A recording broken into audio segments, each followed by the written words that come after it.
Aquí da inicio el programa de opinión más influyente de la radio. Las emisoras Democracia M y XFM presentan la revista de opinión Democracia, con la conducción y dirección de Gonzalo Rosero.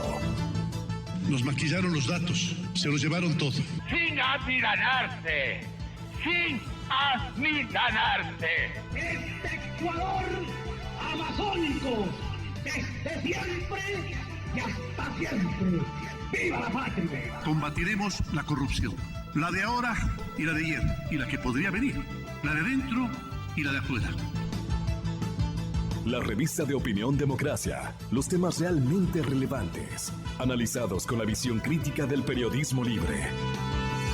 Da inicio la revista de opinión Democracia, el programa en el que usted cree. Comenzamos. Gonzalo Rosero, credibilidad incuestionable.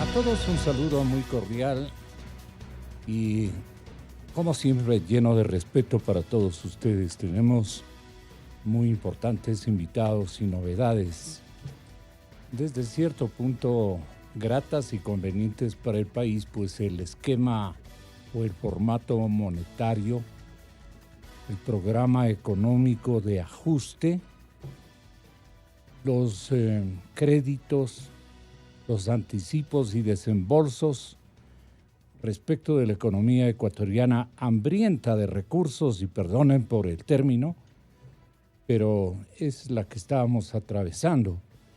Una angustiosa actitud de espera a las decisiones del Fondo Monetario Internacional, y créanme que la directora del FMI ha sido muy sensible a las necesidades del presidente Moreno, que significan nuestras necesidades, porque él no está tratando un asunto personal.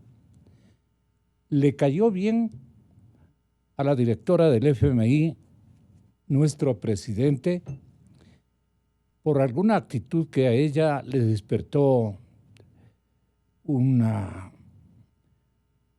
actitud positiva frente al Ecuador y frente naturalmente a un mandatario que, no obstante sus limitaciones, él ha estado a la altura de las circunstancias.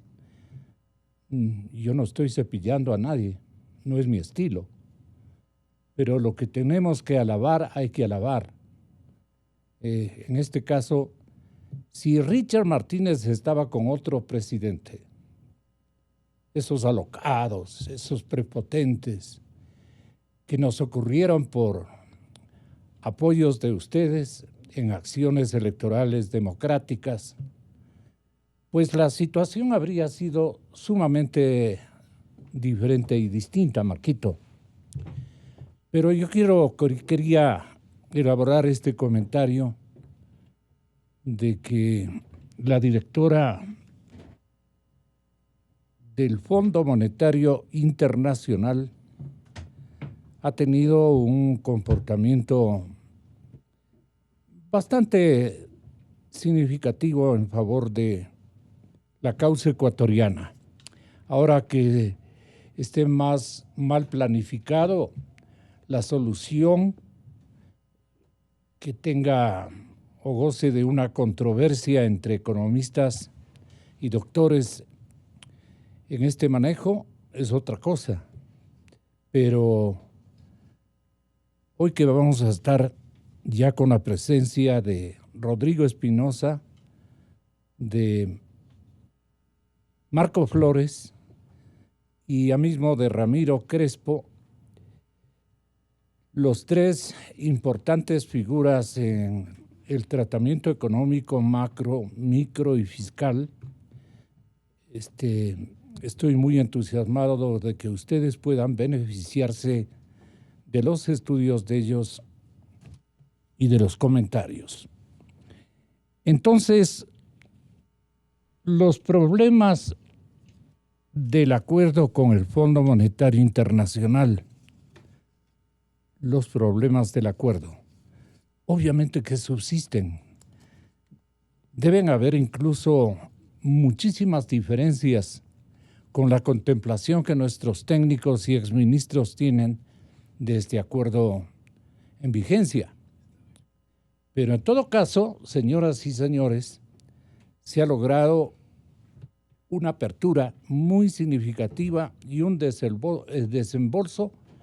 Yo escucho a los tiempos, escucho desembolso inmediato de una cantidad tan significativa de dinero, 652 millones de parte del directorio del FMI, que ha aprobado previamente naturalmente 4.200 millones en créditos para ser desembolsados en 3 años. Y estaba justamente cuando saludo a Rodrigo y a Marco, con su venia exministros, estoy yo recordando lo que ocurría en otros episodios, especialmente en el que el Ecuador tuvo que cuajar un acuerdo previo a un feriado bancario terrible. Ese recuerdo en nuestro archivo se encuentra demostrando lo difícil o conflictivo que resultó para nuestro país una dimensión estratégica de esa índole, el famoso feriado bancario. Lo recordamos con el archivo brevemente, sí, así es. Alguien sacó el rumor de que se producía un feriado bancario, la gente se asustó y retiró depósitos. No hay ninguna posibilidad, ninguna idea Están de que ese ustedes feriado pueda escuchando producirse. al entonces presidente Yamil Maguad. Que se ha dedicado en la mañana de hoy a lanzar una bola cuadrada en el sentido de que el próximo día lunes habrá nuevamente un feriado bancario y habrá congelamiento de cuentas en el sistema bancario del país. Quiero negar en forma total. Él es José Iturralde, ex superintendente de bancos en esta terrible época que la recordamos nítidamente. Asomo de que se piense tomar ese tipo de medidas. El gobierno jamás va a incautar, jamás va a confiscar las cuentas de nadie. En mi calidad de superintendente de bancos, comunico a la opinión pública que la Junta Bancaria ha resuelto declarar un feriado bancario por el día de hoy, lunes 8 de marzo de 1999. Imagínense lo que eso fue. Jorge Gaspeña está anunciando a nombre de la Junta Bancaria la toma de esta decisión que horas antes la negaba enfáticamente el presidente de la República vigente en ese entonces, Yamil Maguad. Estábamos justamente en mala época. ¿No? Ahí nos quedamos. ¿Usted lo recuerda, economista Espinosa, cómo fue ese insuceso? ¿Qué puesto ocupaba? ¿Siempre ha tenido usted el tino o el infortunio o la buena fortuna de estar asistiendo en calidad de testigo de conocimiento? Sí, o de funcionario? No. En este caso testigo, no fue funcionario. Estuve muy en desacuerdo con las políticas monetarias adoptadas en ese gobierno que llegaron a los problemas que ya se veían llegar, porque simplemente una política de incremento de la tasa de interés por parte del Banco Central, que llegó a 800% en términos nominales, afectó a todo el sistema financiero y se produjo una catástrofe, una crisis financiera gravísima. Así fue. Que condujo a lo bueno de la dolarización, pero todo el resto estuvo muy mal manejado. Pero en ese tiempo, exministro Marco Flores, no sé dónde estaba usted ubicado. política o en la casa, no estaba como, Maguad, ¿no? como exparlamentario. ¿Fue usted parlamentario posteriormente o un poco antes? Uno de los capítulos, no obstante, exministro Flores, más difíciles de la historia económica ecuatoriana se vivió hace 2 décadas, justamente. Para esa época se habían acumulado más bien una serie de problemas en las finanzas públicas y en el sector privado.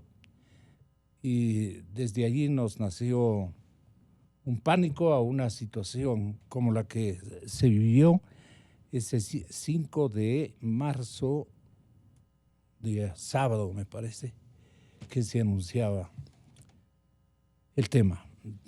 En 1999, 1998, 1999, se entiende que se cerraron 17 entidades bancarias. ¿Tiene usted algunos recuentos en este sentido, Rodrigo? Rodrigo Espinosa, sí. ¿Cuántos bancos se cerraron? No, fueron una gran cantidad de 17 bancos. dicen aquí. Sí. Se cerraron una gran cantidad de bancos. Hubo un problema también de una falta total de supervisión bancaria, que es lo que está pasando ahora, ¿no? Ese es un problema que el Fondo Monetario se ha dado cuenta. ¿Cuál es el parecido de descuido, economista Flores, en la superintendencia de bancos, en este caso? El que digamos, hizo que se cubra de asombro, de terror, el país, su sociedad, sus medios productivos, y de sonrisas fingidas, aunque asomos de espanto de algunos banqueros que pudieron beneficiarse incluso por alguna razón, se beneficiaron de esta monstruosidad del feriado bancario, que creo que ni el mismo Maguad sabía que estaba ocurriendo, porque usted le acabó de escuchar, él decía que jamás él podría, digamos, decidir un feriado bancario. Usted recuerde con algunas características de su impresión técnica lo que ocurrió en esas fechas. Bueno, después del feriado bancario todo el mundo ha hablado mal del feriado bancario. Pero antes del feriado bancario no todo el mundo hablaba mal del feriado bancario. Y yo creo que lo que ocurrió fue resultante de varias cosas, algunas de ellas a consecuencia de malas políticas y malas decisiones en el gobierno de Maguad. Otras que venían acumulándose desde el pasado. Por ejemplo, hubo una administración del Banco Central que subió la tasa de financiamiento, la tasa de créditos extraordinarios al 110% diarios. Ojo, 110% de interés al día, que terminó de quebrar a varios bancos y que ahora le dan consejos al Ecuador, ¿no? Pero no solo eso. Creo que el gran pecado de la banca en esa época, evidentemente... Perdone, ¿los bancos quebrados están de asesores de...? No los bancos quebrados, sino algunos que administraron el Banco Central, luego que le asesoran y le aconsejan ahora al país. Pero ¿será el gobierno? Porque el país... Al país no, porque aparecen en los medios, le dan consejos, forman parte ¿A quiénes se refiere forman usted? parte de los aplaudidores. Ya me voy a referir. Pero no solamente hubo eso, sino que hubieron algunos bancos, que el pecado de la banca en esa época, no de todos, porque algunos siempre manejaron bien sus bancos, fueron los créditos vinculados. Y esos créditos vinculados, que no era otra cosa que darse créditos de ellos mismos, a tasas de interés bajas, pero poniendo el nombre de otras personas, el de los conserjes, el de los choferes, para llevarse la plata, fueron otros de los pecados capitales. Pero también hubieron malas decisiones de política económica. Por ejemplo, fíjese usted, el Filan Banco estaba en proceso de recuperación y en el gobierno tomaron la decisión de unirle a la previsora La previsora terminó de quebrar, ya estaba quebrada, y de paso le hicieron quebrar al Filambanco también. Este es algo histórico, si eso no admite Claro. ninguna discusión. Fueron malas decisiones de política económica. En homenaje, más bien dicho, economistas, a los jóvenes que están estudiando economía, a los jóvenes que están en este momento tratando de arribar en buena lid o en buenas lids, a peldaños más significativos en el conocimiento económico o en la actividad productiva empresarial, yo tengo que informarles que la lista de entidades cerradas en el año de 1998 fueron 17. 98. Banco de Préstamos, Filambanco, La Previsora. Se sumaron en el 99 Banco de la SUAY, Banco del Progreso, Financorp, Finagro, Banco de Occidente también había, Bancomex, Unión, Crédito, el Banco Popular, el Sol Banco. Esos cierres causaron un daño irreversible en el sistema financiero. Las cooperativas. También los bancos de ese entonces formularon e implementaron políticas de crédito y políticas de inversión incompatibles con la buena prudencia y sensatez financiera. ¿Cómo estudió usted tal vez este capítulo de la vida económica y financiera nacional? Señor economista don Ramiro Crespo, a quien le presentamos un saludo de bienvenida y respeto. ¿Cómo recuerda este episodio usted? Muy buenos días, saludos a los panelistas y a la audiencia. Para mí el periodo bancario comenzó desde mucho antes, cuando se extendieron líneas de crédito del Banco Central a tasas preferenciales y a largo plazo. Como no había aquí un mercado de capitales, que todavía no hay, entonces eran las únicas de crédito que había, líneas de crédito de largo plazo que había. Eso hizo que muchos grupos económicos que no eran banqueros se metan a hacer banca para tener acceso a esas líneas de crédito preferenciales y para hacer, por supuesto, los préstamos relacionados y así crearse grupos grandes que eventualmente, porque fueron mal manejados, entonces se volvieron un problema grave y arrastraron a los bancos porque no podían pagarse esos préstamos relacionados. Pero concretamente, yo puedo decir que la crisis bancaria, ya el detonante importante, fue el 28 de diciembre de 1994, cuando en el Día de los Inocentes, en la Bolsa de Valores de Guayaquil, el Banco Continental, el grupo Conticorp, hizo una operación cruzada de miles de millones de sucres, que no era más que una operación de escudos tributarios y que así pretendían capitalizar el banco de accionistas que no habían sido banqueros y que obviamente habían incurrido en los préstamos relacionados que menciono. Entonces, ¿A qué familia nos estamos refiriendo? Porque tenemos que transparentar para las... Yo no me estoy refiriendo a una ¿Eran accionistas a una familia múltiples, en particular, dispersos? Porque quiero referirme a los accionistas. Era una empresa, el Banco Continental.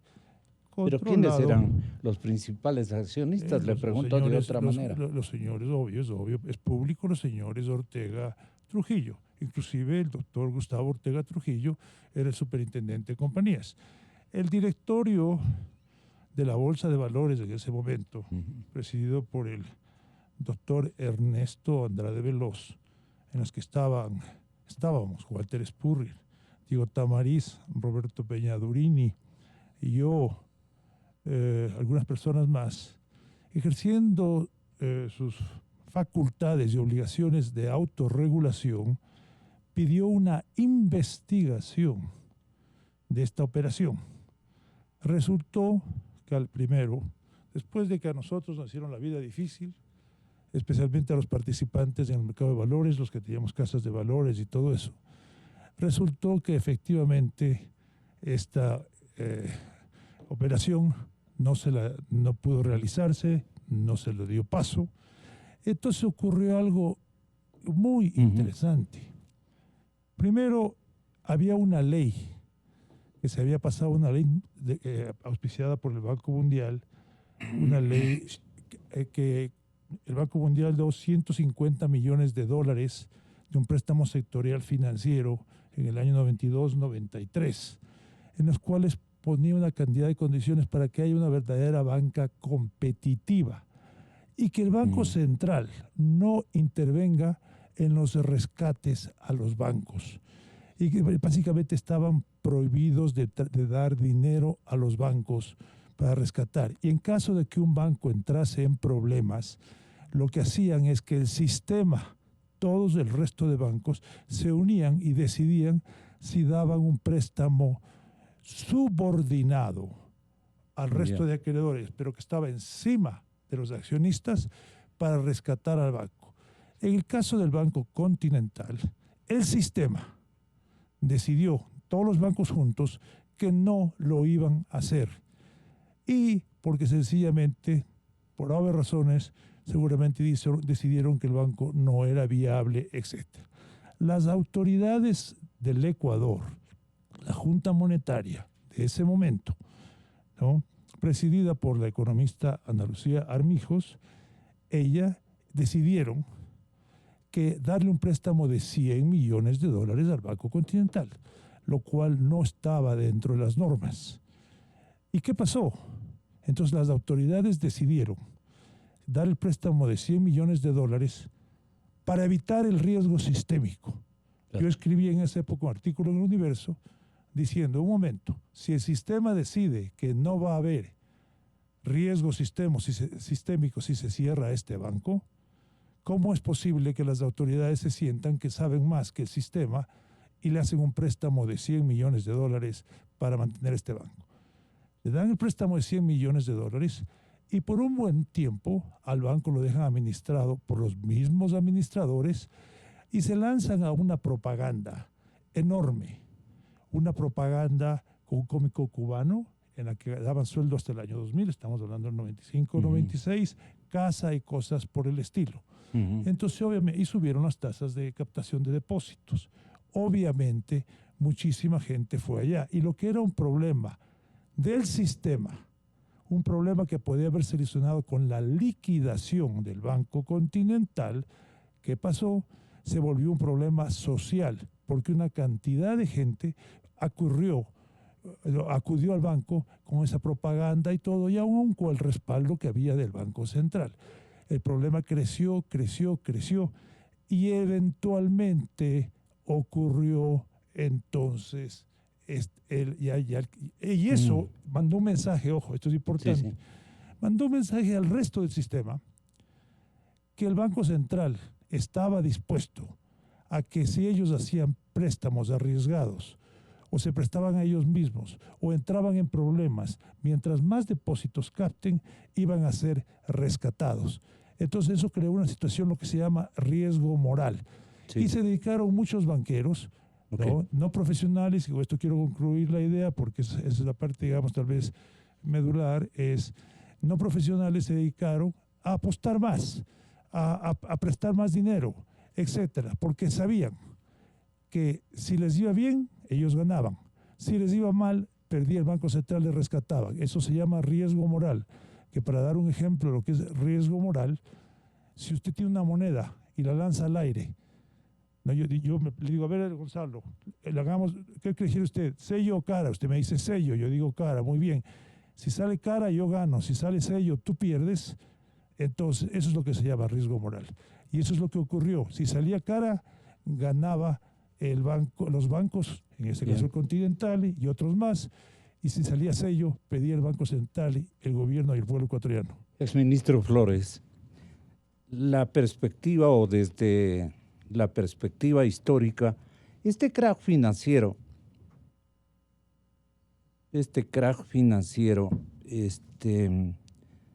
provenía de una década desde los años, me parece que desde los años 70 del anterior siglo, y que el ex superintendente de bancos, Alfredo Vergara, recientemente nos recordaba que el feriado bancario no es algo que se le ocurrió a Maguad, sino que fue una acumulación de problemas gravísimos durante más de 2 décadas y que pudieron sobrevivir algunos bancos pudieron sobrevivir algunos bancos. Está Carlos de la Torre también recordando desde Washington. Las medidas del fondo. Entonces, el experto considera que la sucretización del año 83 también tiene que tomarse en cuenta en el análisis de este capítulo, de este salvataje bancario que ocurrió en el 94 y que tuvo asimismo sus características abusivas, porque construyeron una suerte de subsidios de los que se beneficiaron algunas familias pudientes y que optaron por hacerse multimillonarios, fugar del país, pero después de haber tenido una pequeña o larga historia bancaria. Esas familias nunca fueron ubicadas por la justicia ecuatoriana para que las autoridades monetarias y fiscales, las autoridades económicas, puedan ejercitar, porque eran sus empleados los que entraron, digamos, a cubrir la fachada. No castigaron, no sancionaron a los autores prácticamente de que es un colapso no muy usual en la historia de la economía latinoamericana, o sí lo es. ¿Qué más quisiera usted destacar? Porque Walter Spurrier, de Análisis Semanal, eleva la condición de causales a la falta de una estricta vigilancia de los bancos, a la necesidad de que sea el Estado el que intervenga a los bancos para evitar quiebras, al perjuicio de los depositantes también alude que se debe o se debió esta catástrofe, y que la medida, o sea, el feriado, evitó una masiva salida de divisas y que el Estado no supo qué hacer con todas las propiedades y afectó al desempeño económico. Esto es lo que dice Walter Spurrier. ¿Usted está de acuerdo con el economista de Análisis Semanal? Porque él recobra memoria este momento y tiene una lucidez fantástica para describirnos de la siguiente manera lo que él vio en ese hecho de terrible tragedia económica para nuestro país. Como quieran ustedes, ojalá puedan intercambiar algunas opiniones. Marco. Sí, antes de pasar al tema que me parece que un poco puede ser histórico el día de hoy, porque yo veo ya a los aplaudidores de las medidas económicas en todos los canales, en las radios, en fin, y ojalá la prensa vuelva a ser plural para que la ciudadanía escuche las versiones y los criterios que se pueden plantear y se deben decir. Mire, en el tema del feriado bancario, como hemos dicho ya aquí todos, y usted también, y lo ha dicho Walter, yo creo que concurrieron factores que se originaron en el pasado, malas medidas y malas políticas del gobierno en funciones, irresponsabilidad de algunos bancos a través fundamentalmente de los créditos vinculados. Me parece que además los organismos de control no realizaron un ejercicio acorde a las exigencias, concretamente por el lado de la Superintendencia de Bancos. Pero también creo que hubieron dos hechos positivos consecuencia de esto. El uno es que el Ecuador desembocó en la dolarización.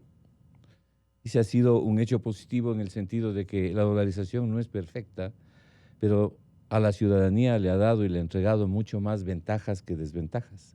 Por eso es que la gente apoya decididamente el sistema de dolarización, porque siente que le ha hecho mucho más bien que mal. Entonces ha sido positivo. Y la otra cosa es que sirvió para que las instituciones financieras, los bancos fundamentalmente, emerjan más robustos, más sólidos, se preocupen de consolidar bien sus balances, de tener mayores cuidados y de ejercer el negocio bancario con mucho más estrictez, rigurosidad y tener ahora una banca fuerte. No puedo decir lo mismo en el sector de las cooperativas, donde todavía hay problemas, pero el Ecuador tiene una banca sustentada, una banca fuerte, a pesar de las medidas económicas equivocadas, sobre todo de la última década. Permítame, Walter Spurrier, pero todavía sacan y no se evita esta masiva salida de divisas que muchos tenedores en los últimos meses, porque presienten algo, están haciéndolo. Y Análisis Semanal nos ha referido el asunto en varias tomas, Walter. Sí, bueno, en general vemos cómo el Ecuador tiene un riesgo país junto con Argentina, un riesgo país elevado. Eso hace que la gente dueña del capital en el país busque diversificar su riesgo, no tener todo su riesgo en el Ecuador, y por eso también, y eso incide en que hay una serie de capitales, aunque en términos generales las inversiones que se hacen en el exterior no son particularmente rentables en comparación con lo que se puede obtener de invertirlas en el país. Y es por eso... Y perdone, ¿por qué se han asustado los capitales? Bueno, el país se ha endeudado muy fuertemente y por lo tanto ahora pesa ese servicio de la deuda en las cuentas fiscales, y luego sigue habiendo un déficit importante. Es estrategia del gobierno ahora reducir ese déficit, pero estamos hablando como está la situación hoy. Hay un hueco importante y hay que seguir endeudando el país. Y por otra parte, no hay que estén trayendo divisas en grandes cantidades. O sea, el precio del petróleo es estable a un buen precio, pero no está aumentando la producción, ¿no? Coyunturalmente puede aumentar un par de meses y después volver a bajar. La producción nacional, las exportaciones nacionales tienen un problema de costos muy altos, que es muy difícil que invertir en el país para exportar más allá de 3 o 4 rubros en que el Ecuador es de los primeros en el mundo, y por lo tanto pues los inversionistas buscan diversificar su portafolio, entonces tener inversiones aquí, tener inversiones en el exterior. También ha habido ingresos de capitales, han habido empresas sobre todo latinoamericanas que han comprado empresas nacionales, pero que para ellos pues se están diversificando de su riesgo en su país, y tener una cierta exposición al Ecuador no es particularmente peligroso para sus finanzas. O sea, ha habido ingresos de capitales también, pero en general no estamos todavía, después de 10 años de un gobierno que hablaba pestes de la inversión privada y que tenía como modelo Venezuela, y vemos lo que está pasando en Venezuela. Toma tiempo, primero, en revertir la realidad de que la economía la recibimos en mal estado y débil, y segundo, en cambiar las perspectivas y crear una actitud más favorable para que los... ¿Usted cree que no hemos aprendido la lección, Walter? Yo pienso que el gobierno sí ha aprendido la lección. Yo pienso que mucha gente ha aprendido la lección, pero en términos generales no sé si el gran público entienda la necesidad de esta corrección que se está haciendo en las políticas públicas en relación de la última década. Todavía hay personas, y también es comprensible, ¿no?, de personas que no entienden el funcionamiento de la economía, dicen, con Correa había más plata, y me iba mejor de lo que me va ahora. ¿No? Pero claro, esa plata venía de endeudamiento externo para financiar gasto público, y ahora no se puede hacer eso, más bien hay que corregir esa situación. Entonces yo pienso que todavía está más buena situación, que el electorado podría optar por un camino parecido al que tuvimos hace 10 años, que nos hemos dicho en los últimos 10 años, es decir, con eso nos iba mejor, y por ahí va a ir mi voto, por ahí voy a ir a apoyar ese tipo de políticas a futuro. Doctor Rodrigo Espinosa, sea cual fuere el estatus de este momento, el estado económico del país, desde estos parámetros que estamos analizando, ¿el narcolavado no está beneficiando a algunos sectores?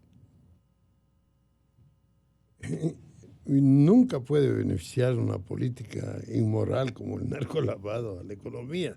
Es un aspecto muy... Pero no está dando una liquidez de alguna manera, una liquidez segura, una liquidez ficticia, una situación que no está bien llevada con la técnica ni con la ética, pero que sin embargo se la viene practicando, especialmente eventualmente de las instituciones financieras nuestras o las que vienen a instalarse acá. Entonces, es una cosa que siempre comenta la gente, y que ustedes, que son expertos en la materia, tengan la bondad de esclarecer. ¿Qué está haciendo el narcolavado en la economía ecuatoriana? Mire, ¿Para bien o para mal? Hay una política muy importante que se hizo a fin de evitar el lavado de dinero en el Ecuador. Hay controles muy importantes del sistema financiero. Cuando usted va a depositar en un banco una cantidad que supera los $10,000, usted tiene que indicar de dónde provienen esos recursos. Entonces, claro, los recursos de la droga, los recursos de esta corrupción, casi no está ligado con el sistema financiero.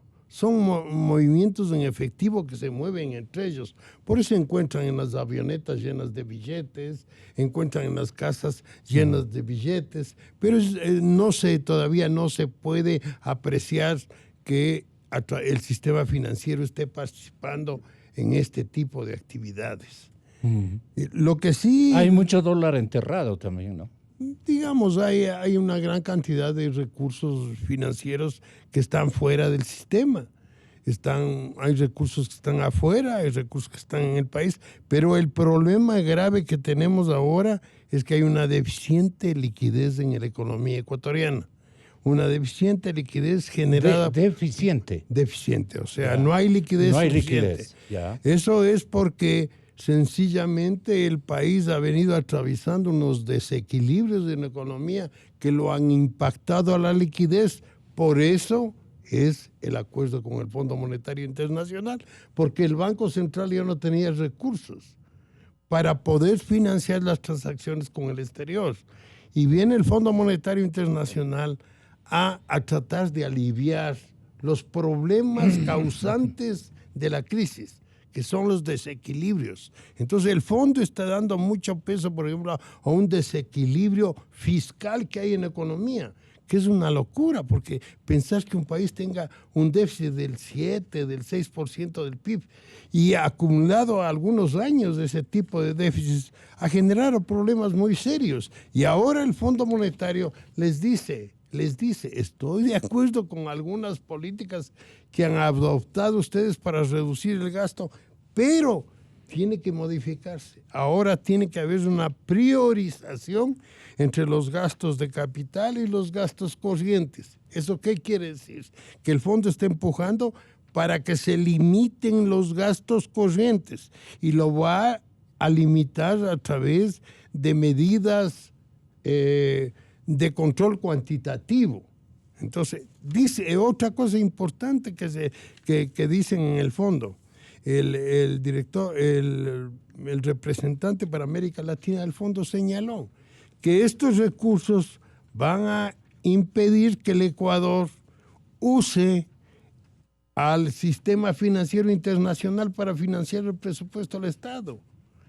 Entonces dice, con estos recursos, más las políticas que van a ser adoptadas para restringir el gasto, porque ahora sí se va a restringir el gasto. Y se va a restringir el gasto priorizando los gastos. En el Ecuador hay una ineficiencia total en el manejo del presupuesto del Estado. Hay unos desperdicios enormes, hay unas posibilidades de corrupción inmensas que todavía no se corrigen. Y tenemos una superintendencia. ¿Cuáles son los escenarios donde se operan acciones corruptas con el dinero del Estado, con el dinero de todos, ¿no? Todos los días vemos en la prensa que se presentan casos de corrupción. Todos los días. Del gobierno anterior, increíble. ¿Y eso tiene una consecuencia monetaria? Claro, tiene un efecto muy grave. Entonces, lo que ha pasado, porque la corrupción ha inflado el déficit fiscal, ¿no? ¿Cómo es eso? Perdón. Porque la corrupción proviene del excesivo gasto público que se ha ido a las manos de unas personas que han mandado a la plata afuera. Y la corrupción también... O han escondido. Y hay una ineficiencia terrible. Perdone, doctor. También hay, digamos, actores de actos de corrupción que han escondido el dinero. Mucho se habla de eso. Se ve que los paraísos fiscales, que un montón de empresas que han constituido afuera en donde... No, aquí hacen caletas. Bueno, hagan... Y el tema de asociación con el narcodinero también me gustaría que tenga la bondad de darnos... Lo que le digo, la parte macro es lo más importante en este momento. Hay unos fuertes desequilibrios que espero que se corrijan con el fondo, porque el fondo lo que va a obligar a corregir esos desequilibrios. En el sistema, en la parte fiscal, está hablando de la parte laboral, por ejemplo, dice que exista una facilidad mayor para que la inversión privada pueda contratar nuevos empleados. Está hablando de eso, dice el Fondo Monetario, que es muy importante. Está hablando de una reforma fiscal, tributaria.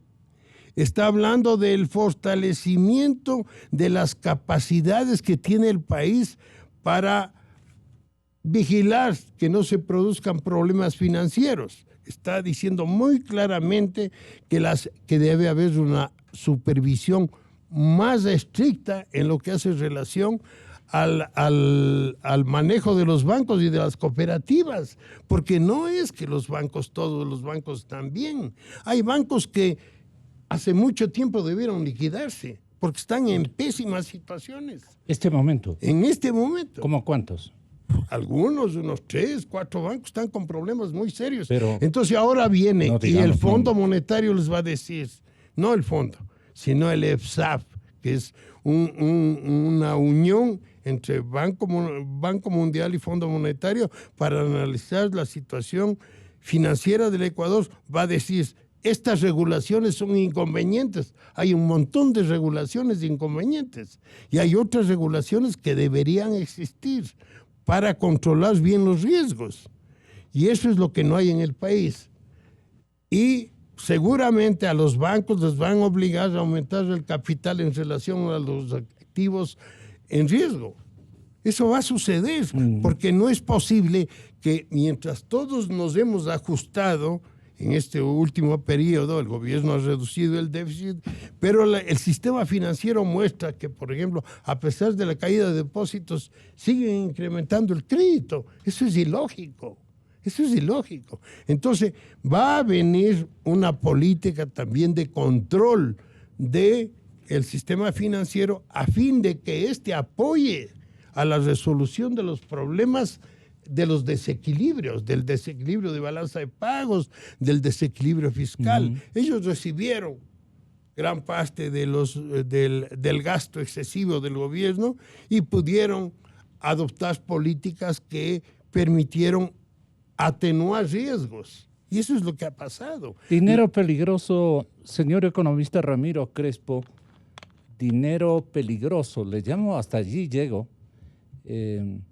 ¿Podría solucionar, o de hecho ha estado solucionando ficticiamente, y liquidez en algunos bancos ecuatorianos de última data que usted conozca, o se pueden ustedes dar cuenta, obviamente, de dónde vive este banco que está descapitalizado, que está sin mucho apoyo financiero, sus accionistas están comiéndose los botones de las camisas o algo por el estilo, y están apelando a otro género de recursos. Allí digo, mejor si es que no está ocurriendo.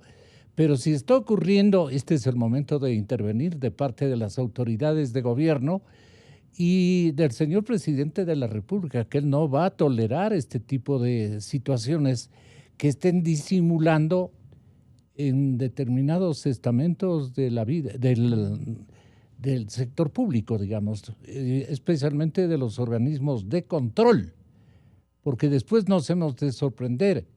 Pegan la carrera, toman un avión, se pierden para siempre, pero dejan fregando nuevamente al país. Estamos de veras nosotros trazando una ruta bastante emergente de nuestra economía, de lo que está ocurriendo en este momento.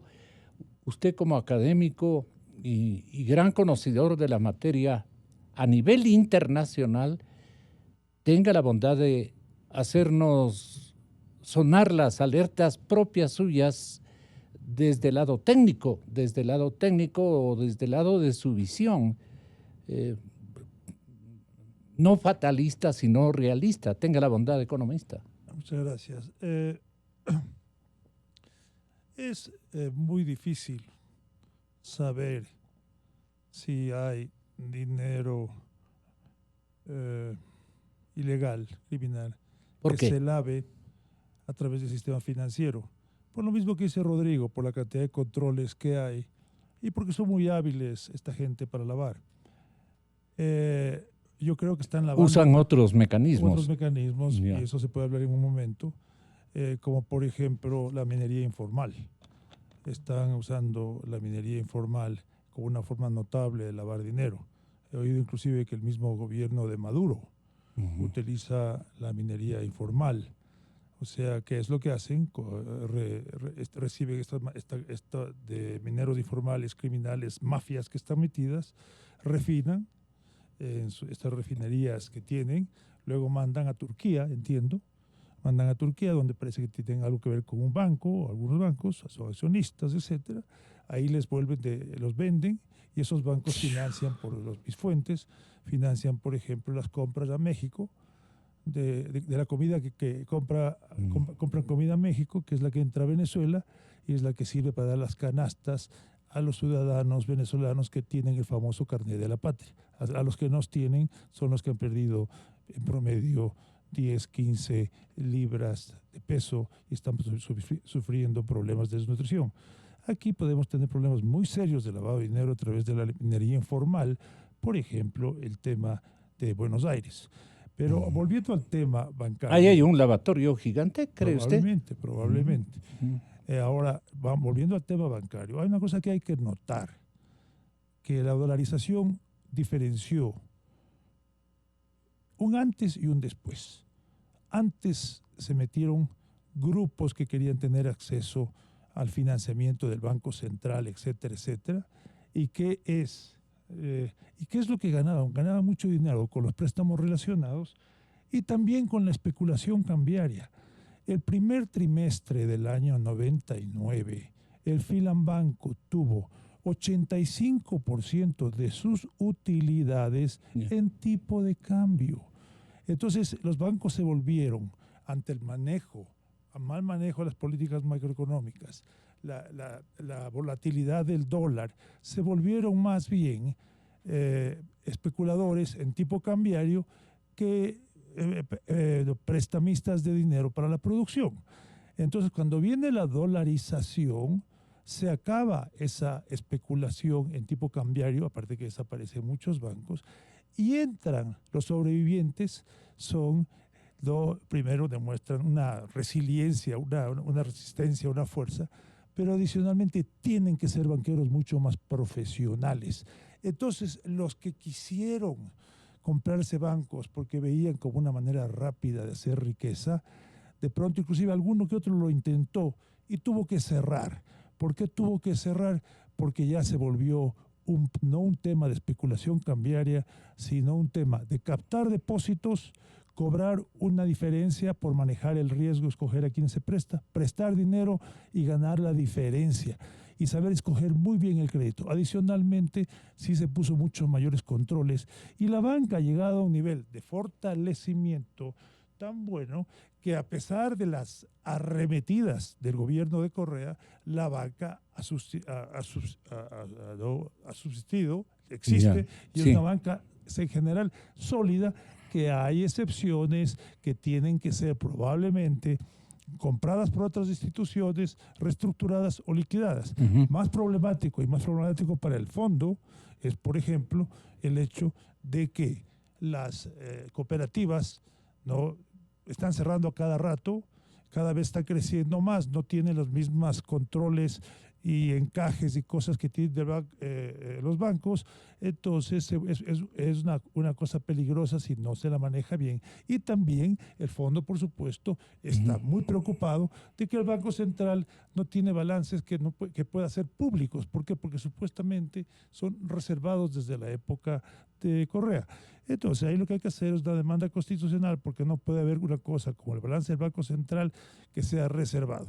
Pero sí me gustaría, antes de hablar de lavado de dinero, hacer algunos puntos importantísimos que son unas lecciones sobre la crisis bancaria que no hemos tocado, si me lo permites en algún momento. Desde luego que sí, pero yo quiero, para darle coherencia al análisis de fondo por lo que está ocurriendo en este momento, que yo tope los probables del acuerdo con el Fondo Monetario Internacional que nos revela en un escrito muy importante el economista Marco Flores, exministro de Finanzas.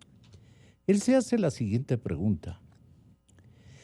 En un escenario, y les pido atención, en un escenario de deterioro social altamente probable, el gobierno del presidente Moreno cumplirá lo que ha acordado con el Fondo Monetario Internacional, parte de cuya agenda recibe fuertes críticas, acusada de exagerar los esfuerzos por controlar el déficit fiscal, pero deprimiendo la economía con un crecimiento incipiente que perjudica especialmente a los más pobres y en promedio ni siquiera alcanza para mantener el ingreso por habitante, menos aún para reducir desempleo, subempleo y los crecientes índices de pobreza que van en aumento.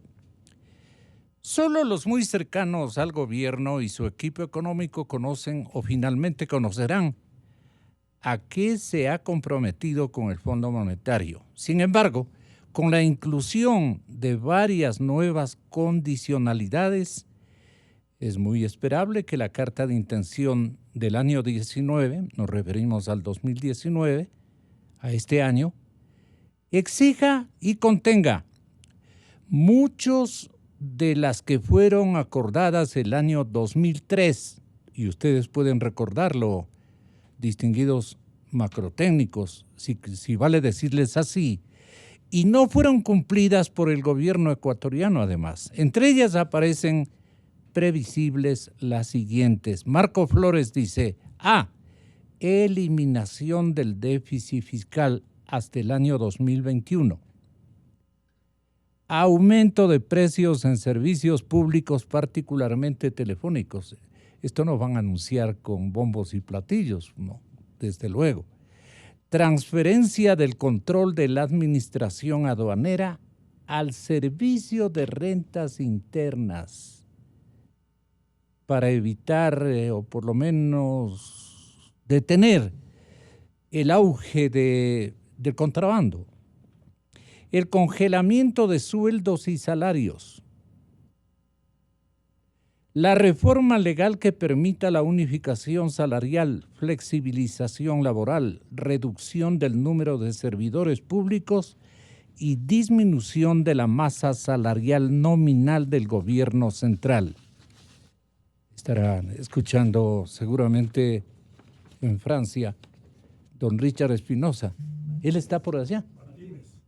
Perdón, siempre digo. Venta del Banco del Pacífico y otras empresas estatales. Repito, venta, no dice concesión. Venta del Banco del Pacífico y otras empresas estatales. Producción y distribución y venta de derivados de petróleo a precios de mercado, incluyendo tanto los importados como los de producción nacional, probablemente con excepción del gas para consumo doméstico. Cesión de la administración de varias empresas estatales a empresas privadas del exterior, particularmente de las empresas eléctricas y de telefonía. Estos son los probables del acuerdo, pero son probables. Usted nos hará entender de que sí se acercan a seguridad o a certeza en su premonición, o de dónde rescata usted esta lista de medidas que se insertan en el acuerdo con el Fondo Monetario Internacional y que naturalmente, economista Flores, van a ocurrir, como esta de la cesión de la administración de las empresas privadas del exterior, especialmente las eléctricas y de telefonía, la evaluación de procedimientos operacionales y balances actuariales de las distintas instituciones de seguridad social, posible incremento de aportaciones sobre todo al IES y aumento de la edad jubilar. Esto están haciendo hasta las primeras economías del mundo. Los estados más importantes de Europa están haciendo este tipo de rectificaciones o aumentos de las aportaciones, porque no queda otra solución. Entre el establecimiento de límites o techos de gasto público del gobierno central y del sector público no financiero. Y usted nos manifiesta que también podría haberse acordado un aumento de ingresos tributarios, economista Flores, mediante reformas legales que incluyan el incremento del impuesto al valor agregado IVA y la eliminación de varias de sus exoneraciones en bienes y servicios, eliminación de impuestos a la salida de divisas, total o parcialmente, eliminación de preasignaciones de ingresos no previstos en la Constitución y otras medidas que tendrían que ver con determinados proyectos sociales en marcha y mejoramiento del registro y transparencia de las cuentas públicas. Objetivos estratégicos de claridad meridiana, impulsados o exigidos por el Fondo Monetario y que convienen al país. Pero ¿resistirá la administración Moreno la reacción que van a producir estos recambios? Esta es la pregunta para usted, economista. Gracias, Gonzalo. Yo creo que estamos entrando en el tema central y que me parece que es crucial a esta hora.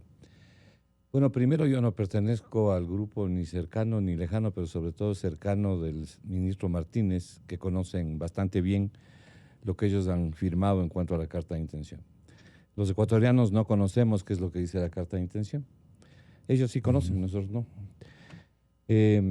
Aquí hay una cosa importante que señalar.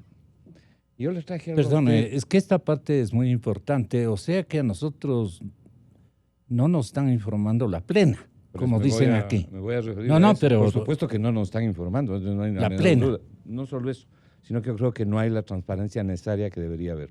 Yeah. Y le voy a probar.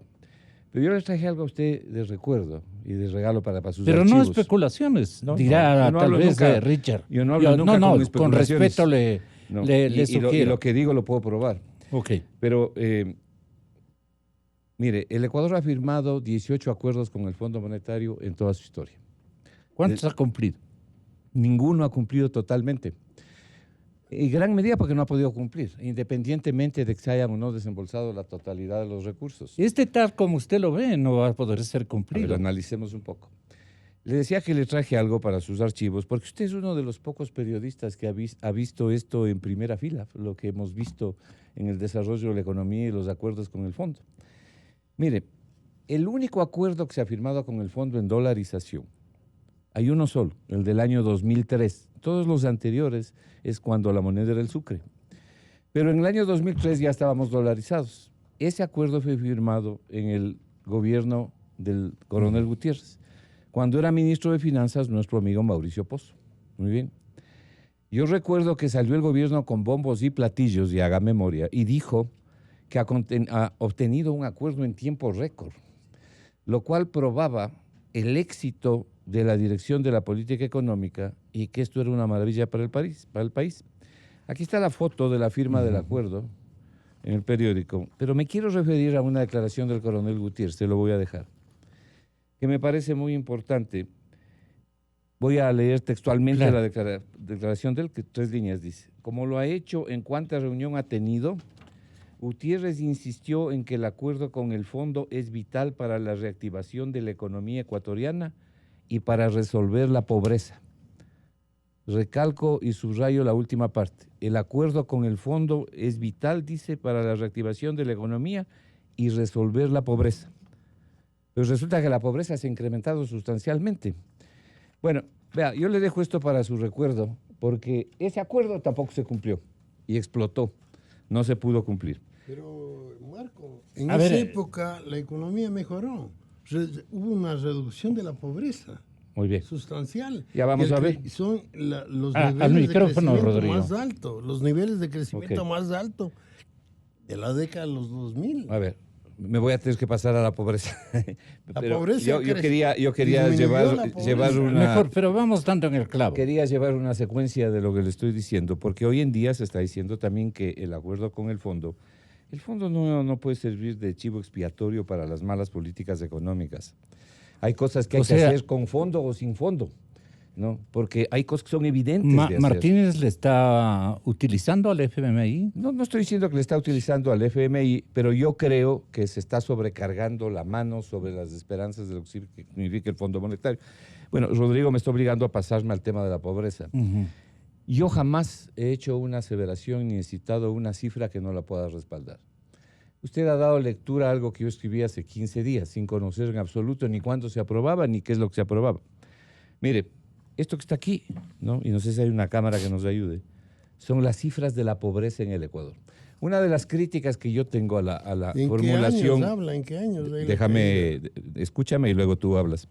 Una de las críticas que yo tengo a la formulación de la política económica en general, no solamente de esta política económica, sino en general, es que está desamparada de realidades que tiene el Ecuador. Las mejores políticas económicas son las que tienen el respaldo de la gente. Pero esto no ha ocurrido en el país. Nos olvidamos de hechos concretos como los que paso a señalar. Porque si para usted, para mí o para alguien cámaras más, a estos documentos, si es tan amable. ¿Perdón? No, le estoy solicitando al productor de televisión. Sí, bueno, la fuente de esto es INEC, ¿no? El INEC. El INEC está señalando que tenemos en este momento en el Ecuador 17.200.000 personas. Esa es la población del Ecuador, este rato, 17.200.000 personas. De esos 17.200.000 personas, ¿cuántos son pobres? Y veamos cómo se ha desenvuelto la pobreza. La pobreza, como usted puede ver aquí en este gráfico, ¿no? Que es elaborado por el INEC, no es elaborado por mí, ha venido creciendo. Déjeme darle los siguientes datos. El INEC considera que son pobres por ingresos a los que reciben $85 o menos al mes. Y son pobres extremos los que reciben $48 o menos al mes. Entonces ahí tiene usted una división de pobres y pobres extremos, que además es una división internacional. Entonces veamos qué es lo que pasa. ¿Son colectivos amplios? Bueno, $85 al mes es menos de $3 diarios para vivir. Pero digo, el universo de esta gente que está en semejante situación. Bueno, a eso me quiero referir. Lo que pasa es que no puedo abarcar todo de golpe. Veamos ahora de estas personas, ¿cuántos son los ecuatorianos que están en esa condición?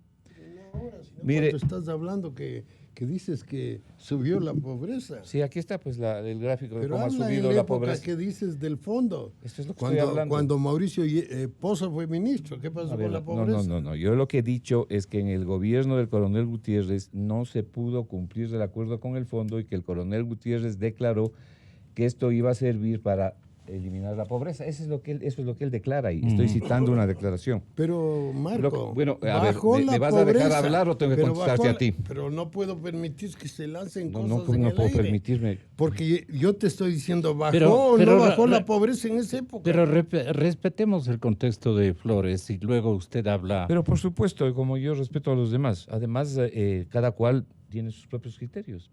Para mí es importante analizar la pobreza en el Ecuador para tomar si medidas tiene económicas. chance de discutir entre claro, pero ustedes todavía no he podido llegar a las calentarse, cifras. Todavía no he podido llegar a las cifras. No. Esta es la última publicación del INEC, la más reciente. Mire, a diciembre del año 2018, voy a ir a la última cifra, a diciembre del año 2018, los pobres en el Ecuador, los pobres, los que ganan menos de $90 al mes, son el 23.2%. ¿De qué? De la población ecuatoriana. Ganan menos de $90 al mes. ¿Cuántos son estos? Son 3.990.000 ecuatorianos. ¿Y cuántos son los pobres extremos? Los que ganan menos de $48 al mes. Está diciendo el INEC, aquí está, es del 8.4%. ¿Cuál es el universo? 8.4% del total. Esto es 1.445.000 personas en el Ecuador viven con menos de $1.50 al día. Estas son las cifras del INEC que a lo largo de todos los años, ¿Qué le sirve a usted probar esta circunstancia que me suena cuantitativamente un poco marginal, no despreciable? Porque que haya más de 1 millón de gente que se muere de hambre, que esté en los basurales de la República del Ecuador, ¿no es cierto? Eso duele a cualquier persona y duele y debe doler a nuestros hijos, a nuestros nietos. En eso totalmente de acuerdo. Pero ¿para qué nos sirve en cuanto a la macropolítica que se está implementando y que no soluciona ni siquiera esos problemas más agobiantes? Sirve para dos cosas. La primera, por lo menos en mi criterio y en el criterio de muchas gentes que yo conozco, aquí y en el exterior, para pensar que la política económica tiene que definirse en función de las realidades que viven los países. Si usted quiere ignorar a esta gente y hacer política económica, es un problema suyo. Pero yo creo que la política económica tiene que incorporar en el análisis de esta realidad. Este es el primer punto. El segundo punto, y por eso es que hacía relación yo a la declaración del coronel Gutiérrez, porque él dice que el acuerdo con el fondo le va a servir para resolver el problema de la pobreza. Yo creo que es una declaración ligera porque no podía un acuerdo con el fondo resolver el problema de la pobreza. Pero fundamentalmente, Gonzalo, déjeme hacerle una pregunta en voz alta. Y aquí sí, pues le voy a preguntar también a Rodrigo y en general a los que quieran responder. Dígame un país, uno nomás, no dos, un país en el mundo donde los acuerdos con el fondo han ayudado a bajar la pobreza. Uno. Es decir, han ayudado a los pobres, no dos. ¿Usted conoce de alguno?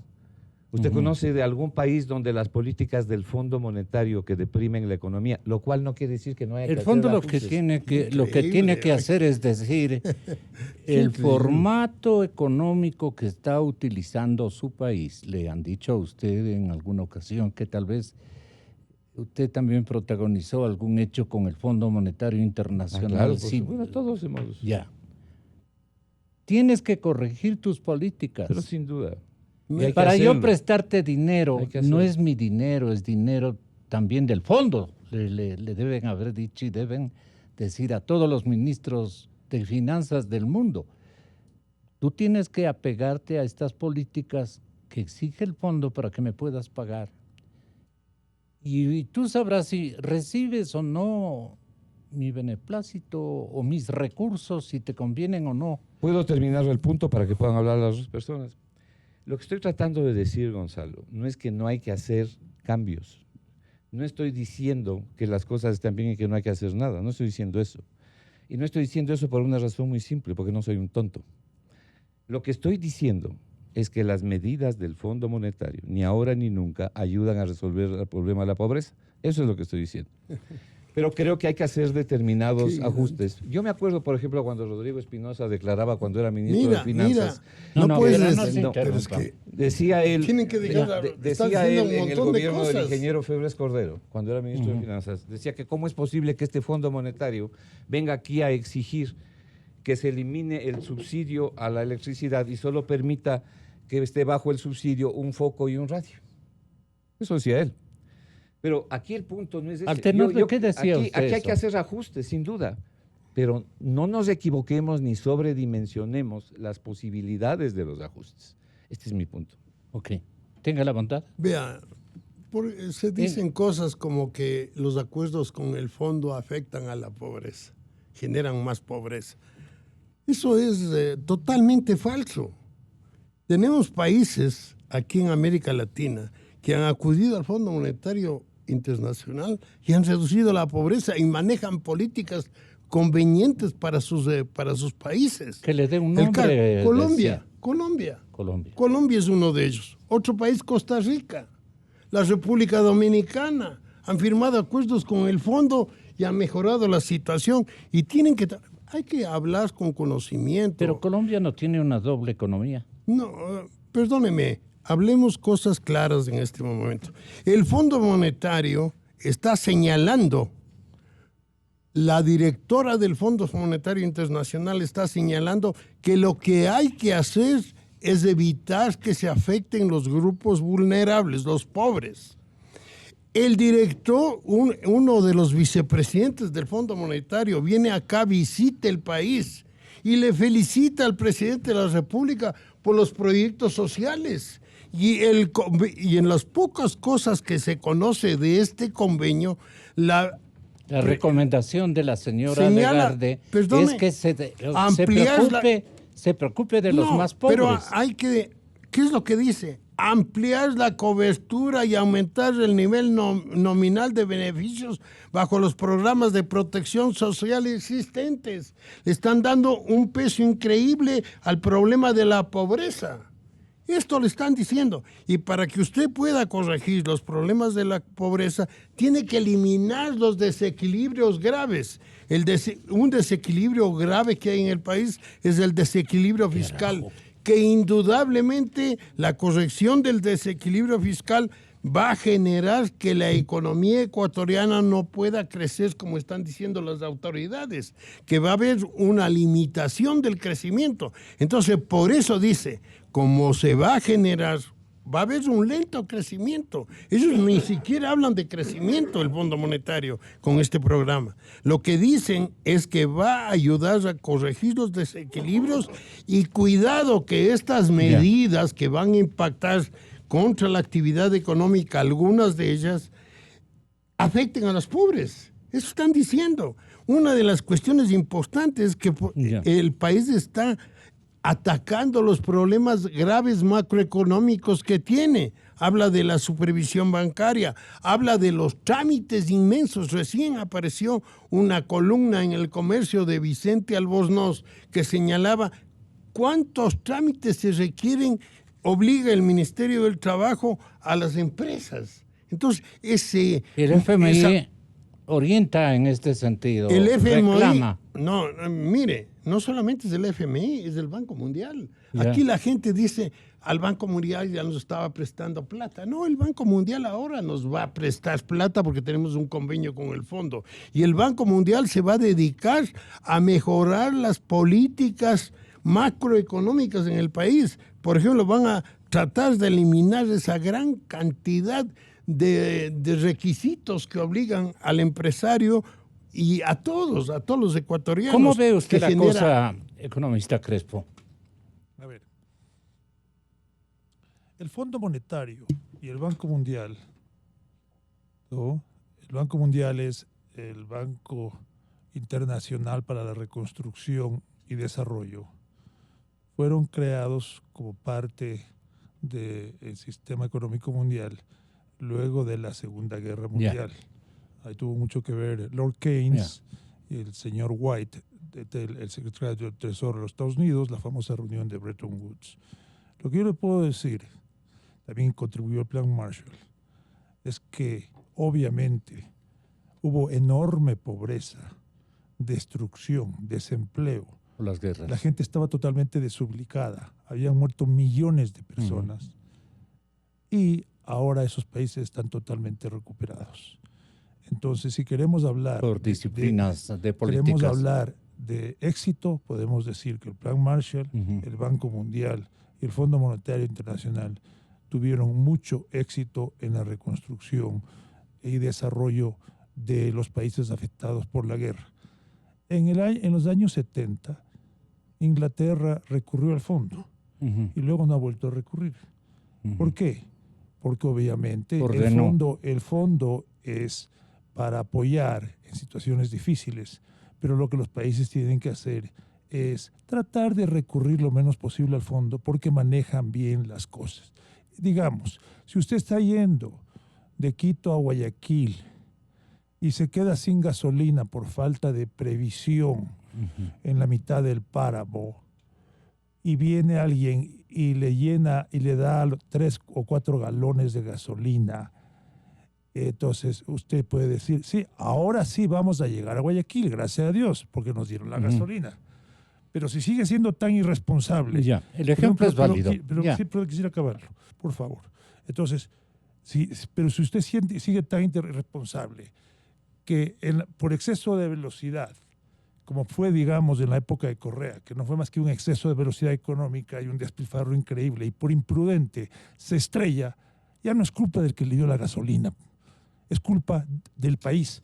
Y tenemos que ser muy claros, los responsables de todo lo que nos está pasando a nosotros somos nosotros, y no es el Fondo Monetario Internacional, ni el Banco Mundial, ni nada. No deberíamos recurrir. El hecho que tenemos que recurrir es porque nosotros, ecuatorianos, hemos permitido la dictadura de Correa, etcétera, etcétera, etcétera. Entonces, yo creo que así se le tiene que mirar al tema del fondo.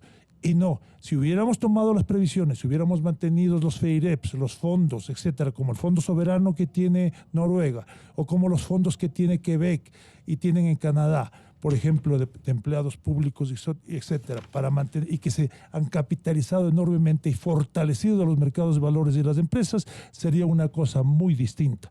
El Ecuador es un país riquísimo, pero los ecuatorianos somos muy pobres. ¿Sabe por qué?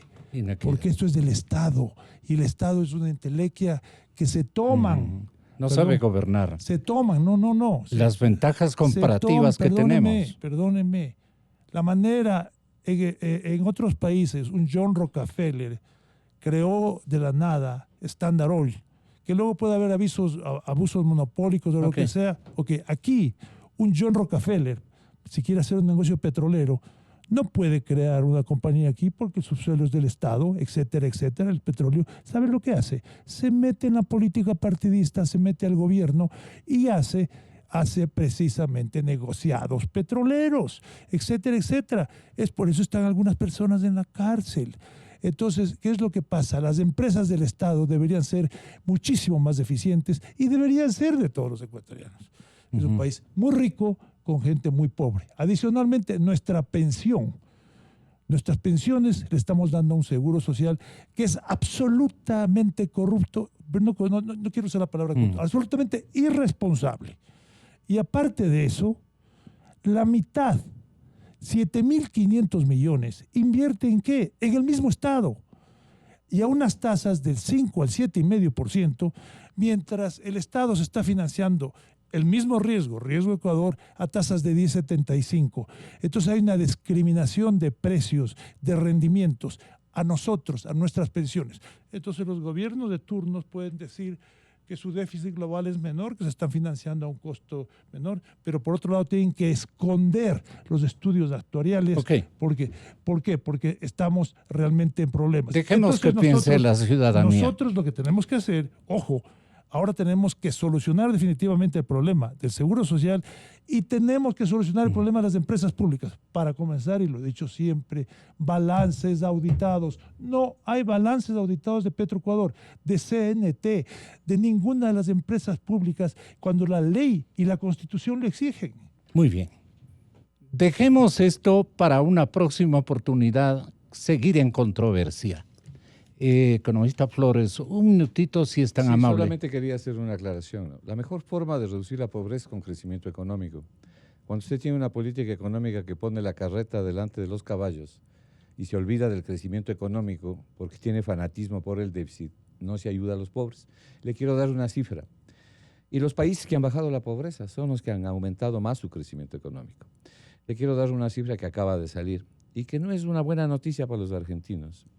En el último año, en el último año, en la República Argentina, la pobreza ha crecido 5.1. Hay 2 millones más de argentinos. El Fondo Monetario Internacional, y esto no es cuestión del Fondo Monetario, es cuestión de la política económica. Porque como le comencé diciendo, con fondo o sin fondo hay necesidad de hacer determinados cambios en el Ecuador. Pero bien, 57.000 millones es el crédito del Fondo Monetario a la Argentina, de los cuales Argentina ha utilizado 28.000 millones de dólares ya, o sea, la mitad. El día de mañana, el ministro argentino Yubón está yendo al Fondo Monetario a pedir que le den 10.000 millones más. Y después de todo esto, el riesgo país de Argentina no ha caído, como nos están diciendo aquí que debería ocurrir, es decir, yo creo que debe caer el riesgo país, ayer cayó 12 puntos, hoy debería caer más por el anuncio del acuerdo con el fondo, pero hay que ver dónde se estabiliza. ¿Qué pasó con los argentinos luego de un año? Todo eso en es 800 discutible. puntos básicos. Dejamos para otra oportunidad, requeriría de un tiempo... Sería importante. Tenemos una oportunidad para tratar exclusivamente la crisis bancaria, porque eso hay que aprender las lecciones. Y Encantadísimo. una cosa es de Argentina, otra cosa es de Ecuador. Gracias, Rodrigo. Muchas gracias, Marco. Y muchísimas gracias a Ramiro Crespo. Señoras y señores, nuestros anunciantes. Inicio de espacio promocional y publicitario.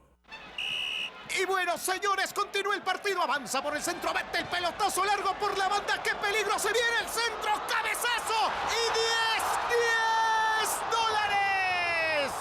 Con la nueva app, Mi Ahorro Cuenta de Banco del Pacífico, ahorras festejando cada gol de tu equipo, porque tú eliges cómo y cuánto ahorrar, haciendo lo que más te gusta y sin darte cuenta. Nueva app, Mi Ahorro Cuenta de Banco del Pacífico. Ahorra siendo tú.